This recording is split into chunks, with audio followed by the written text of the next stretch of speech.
Welcome to Beaver Creek. This is an outpost that I built 2 years ago.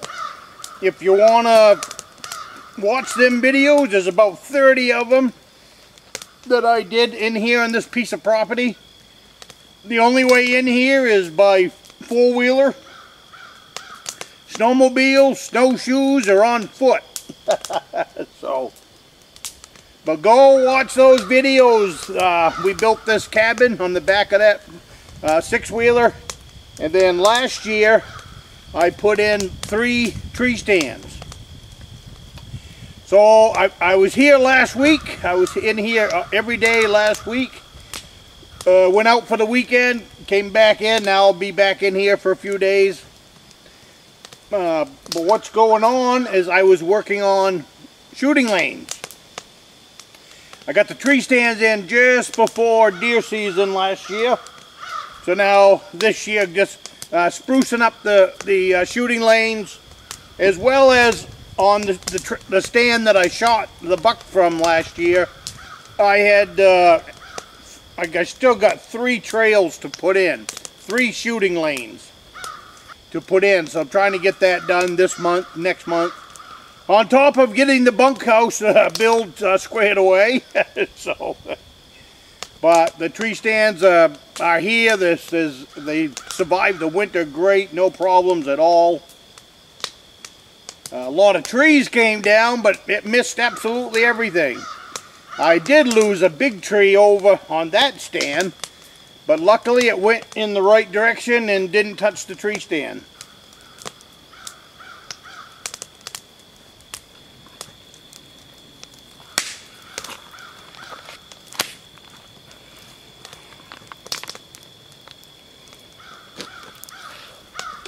So it's lunchtime now. You see a little smoke back there. I just got the campfire going, and I've got some deer steaks that I'm going to put on. So get yourself a cup of coffee. Get yourself a fork. And when they're done off that fire, you can have one. I think I'm going to drink lemonade. Hotter than blazes. I tried to set that camera up so I could sit in the shade a little bit, bring you guys along.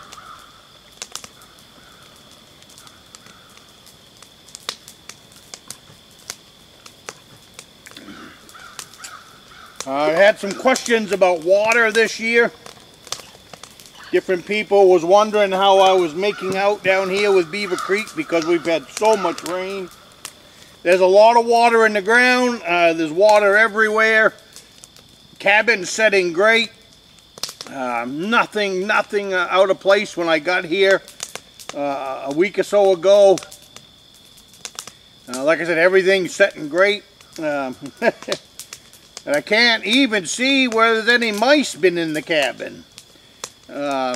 Maybe because of all the water. Who knows? I don't know. Maybe they're up on high ground.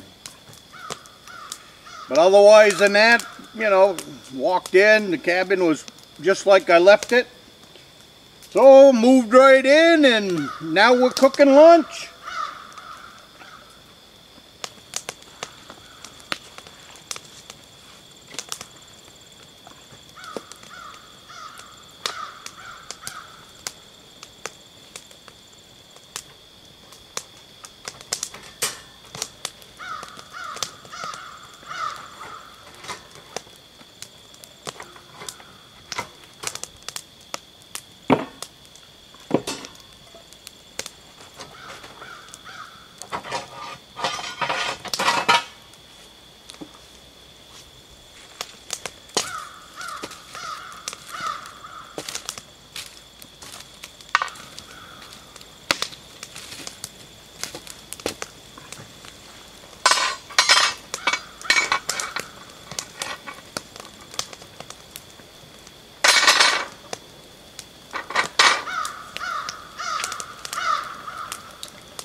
good to have the hard work behind me. As you all know, last summer was, and the summer before was hellacious. I had trails to cut last year. It's nice this year. I don't have to cut the trails. Just come in and run them over. Oh, there was a few trees here and there, you know, that always come down during the winter time, little ones. So I had, you know, bushwhacked those out of the way. But otherwise than that, everything's just the way I left it. So far back in that nobody comes down in here. And that's just the way I like it. I got this fire going behind me. And my backside's plenty warm. As if we needed, I needed more heat. I got a game camera sitting over there I'm going to go pick up. And I got a game camera that way, about 1/4 of a mile I'm going to go pick up. And then I've got 2 more that are about 1/2 a mile from here. And I need to pick those up too.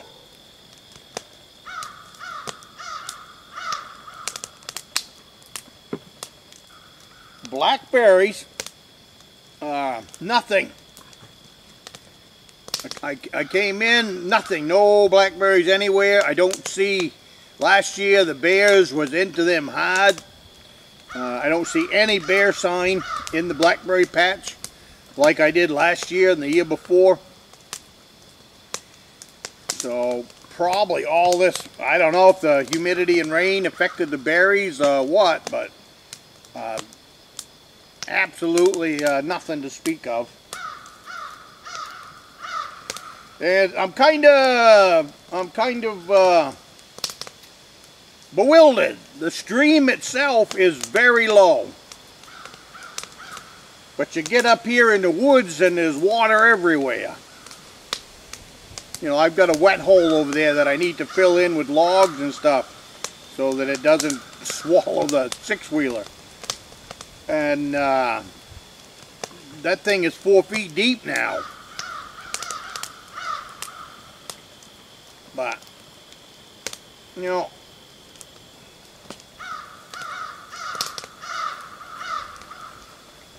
a couple of trees that came down are perfect firewood trees. So one of the other projects I've got in here, I will probably get it done sometime in October. I got one piece of pipe staging left over. You know, the 2 sides and the cross pieces. And I want to make a woodshed here, so I'm going to use that pipe staging for my woodshed. Throw some timbers across the top of it. Throw on some some steel roofing that I've got left over from building the hunt shacks, and then I will have a pretty good woodshed out here. What I did last winter, my wood pile I covered up with a tarp. Top is still there just like the day I put it on, so that worked out pretty good. It'll be nice. I've got enough wood here for deer season, but it would be nice to have a little extra sitting there in the woodshed. But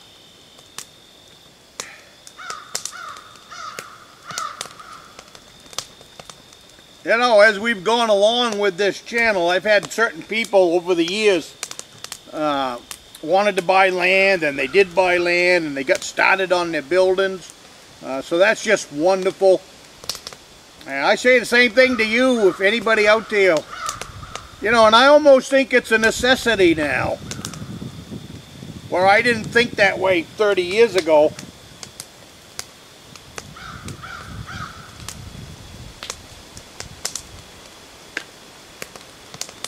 "30 years ago, you could come into the state of Maine and hunt just about anywhere that you wanted to hunt with no problems.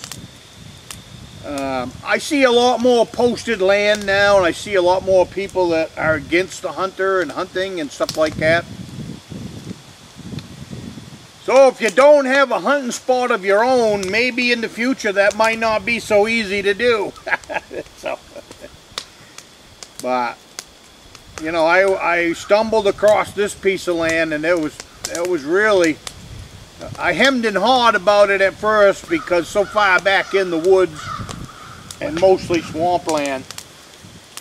But now that I've got it and see the deer sign in here and different animal sign, so I'm glad I took the 2 years out of my life to build this place. I'll get many years of use out of it, so, and you could do the same thing. You know, you don't have to build a mansion when you get yourself a piece of property. You know, you don't have to build, you know, 3,000 square foot cabin, living space to have a cabin. None of my cabins are very big. That makes them easy on the tax bill, makes them easy to heat and easy to build. Now this one is just an outpost, so this one is small. This one is 8 feet by 12 feet. But my main cabin is 14 feet by 18 feet. So it's, you know, kind of spacious compared to this one. But you can build a small cabin and be comfortable. Put in some sleeping, put in a wood stove, put in a propane furnace, and insulate it well. And be very comfortable. So just something to think about if you're leaning towards, hey, I want a cabin. Well, I'm going to take you guys down, move you over to the campfire. I'm going to put a grill on that campfire, and I'm going to have me some deer steaks.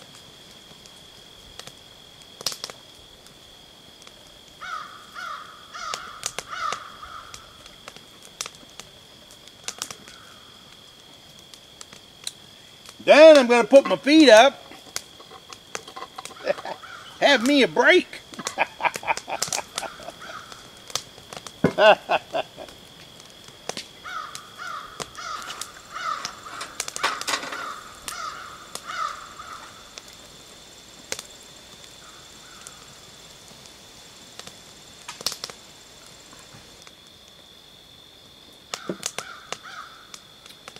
I don't know if this summer was a bad summer for mushrooms or not, but I got a couple of spots. There's a couple of mushrooms that I know quite well, and I never harvest them all. I go to where their mushrooms are, and I pick a few for supper and either bring them back here or bring them to home or wherever.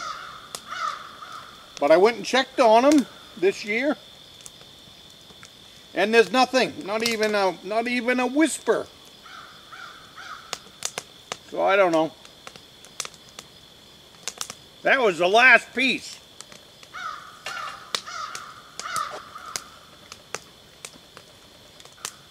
That's some very good meat cooked over that open campfire like that.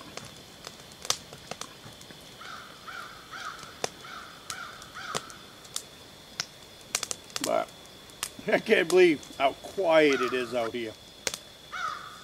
Quiet, quiet, quiet.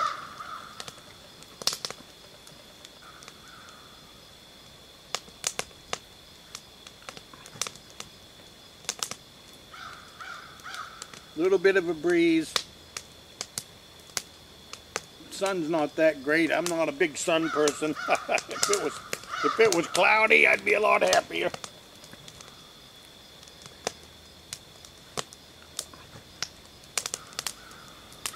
A few more things to do in here before deer season.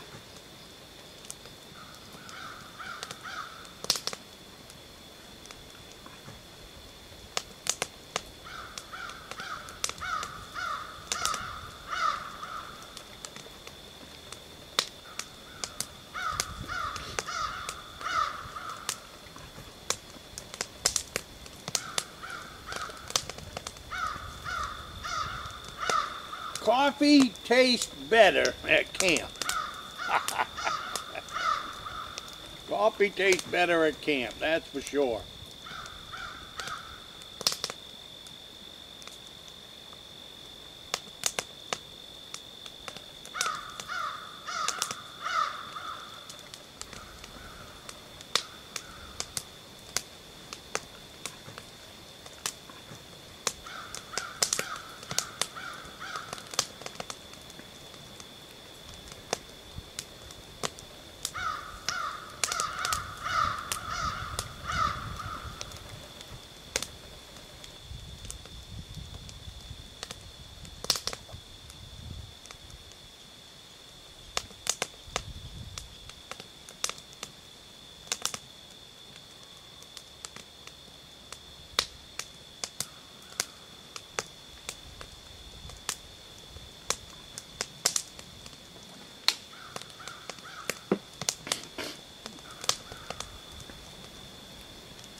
Well, we got bear trapping opening up in about a week.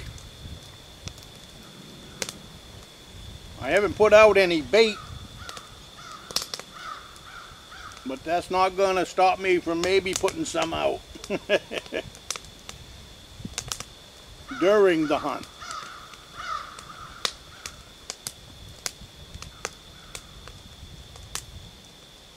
That breeze feels good.